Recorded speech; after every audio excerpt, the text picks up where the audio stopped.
अस्सलाम वालेकुम। खुर्शीद शाह बहुत सी तकरीरों में सही बातें करते हैं और आज भी उन्होंने बहुत अहम इशू उठाया कि ये जो लाहौर और पंजाब के मुख्तलिफ इलाके हैं, यहाँ ज़रूरत तो इस बात की थी कि कहीं स्कूल्स बनाए जाएँ, कहीं हॉस्पिटल बनाए जाएँ। और जब हमने वो प्रोग्राम में नंबर बताया कि 10 लाख से ज़ायद बच्चे पंजाब के मदारस में जाते हैं और चीफ़ मिनिस्टर पंजाब को इस बात की खुशी है कि लाहौर के अंदर उन्होंने 160 अरब रुपए एक ऑरेंज लाइन ट्रेन चलाने के ऊपर मुख्तस कर दिए हैं कर्ज़ा लेकर, तो इसकी खुशियां मनाने की बजाय उसकी अकाउंटेबिलिटी होनी चाहिए। ये एक जब आप कौमी ख़जाने को इस तरीके से नुकसान पहुंचाएं तो इससे ज़्यादा करप्शन की और मेरे ख्याल में पुअर गवर्नेंस की बदतरीन मिसाल और हो नहीं सकती। पिंडी वाली मेट्रो भी उसी में शामिल है और ऑरेंज लाइन का मंसूबा भी ऐसे ही है। और ऐसे वक्त में जब आपका मुल्क शदीद तरीन दहशत गर्दी की लहर से निकल कर बचने और संभलने की कोशिश कर रहा है, अगर हम मिडल ईस्ट में देखें वहाँ जो कुछ हाल हुआ, तो हमारी अव्वलीन तरजीह ये होनी चाहिए थी कि डी रेडिकलाइज किया जाए उन तमाम बच्चों को जो मुस्तकबिल हैं इस कौम का। 10 लाख बच्चे सिर्फ पंजाब में, लेकिन उसके ऊपर हमारी तवज्जो नहीं है। नैब की सूरत हाल ये है कि नैब को, किसी सोए हुई नैब को जगाया है कुछ लोगों ने बड़ी कोशिश करके, और कोशिश करके जगाया है कि बड़ी करप्शन के, मेगा करप्शन के केसेस जो हैं उसके ऊपर हाथ डाला जाए। लेकिन अभी भी शायद जहाँ दबाव पड़ता है वहाँ तो काम करते हैं, बाकी इशूज़ के ऊपर सोए रहते हैं। और उनका जो नैब का मीडिया सेल है उसका इस कदर बदतरीन सूरत हाल है नैब के मीडिया सेल की कि उसकी अपनी अकाउंटेबिलिटी सबसे पहले होनी चाहिए। उनको पकड़ के अंदर बंद करके पूछना चाहिए कि भैया यहाँ आपको भर्ती किसने किया। जिनका काम है मीडिया से इंटरेक्ट करना, उनको इन्फॉर्मेशन प्रोवाइड करना, वो कुछ इन्फॉर्मेशन देने से गुरेज करें या उनको मिसलेड करें तो उन लोगों को सज़ा मिलनी चाहिए। नैब का मीडिया सेल भी उसी में शामिल है। डॉक्टर आसिम का केस आज नैब रेफरेंस फाइल किया गया है और इसका कंक्लूडिंग लाइन जो है कमर ज़मान चौधरी साहब के दस्तखत से ही हमें नैब ज़राए से मिली है। वो कहते हैं कि it is there for prayed accused, doctor Asim Hussain साहब का जिक्र हो रहा है, may be tried and punished by the honourable court in accordance with law.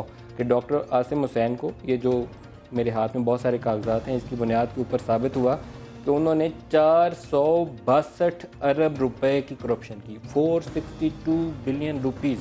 ये इतनी बड़ी फिगर है कि मैं पढ़ के 100 दफ़ा चकराया हूँ कि ये एक शख्स 462 अरब रुपए की फकी कैसे लगा गया 5 साल में।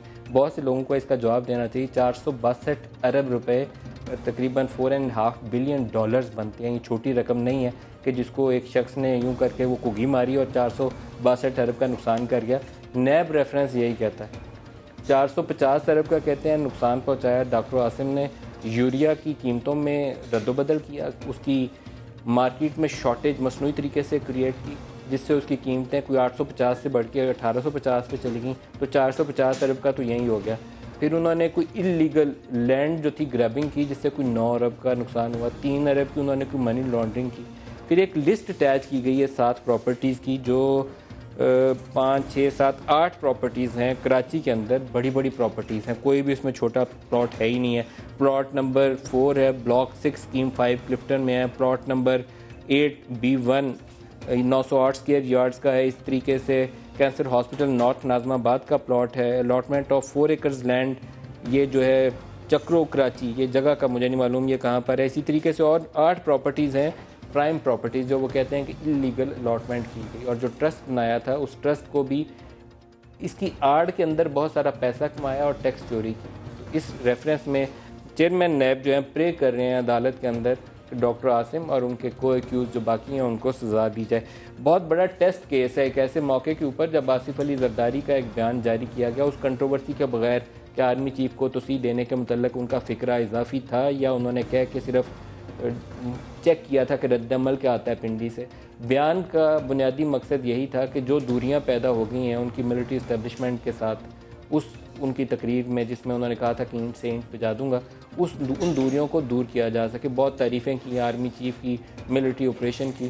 तो ये नैब वाला रेफरेंस ये एक इंडिकेशन है कि शायद वो दूरियां अभी ख़त्म नहीं हुई, अभी तक बरकरार हैं।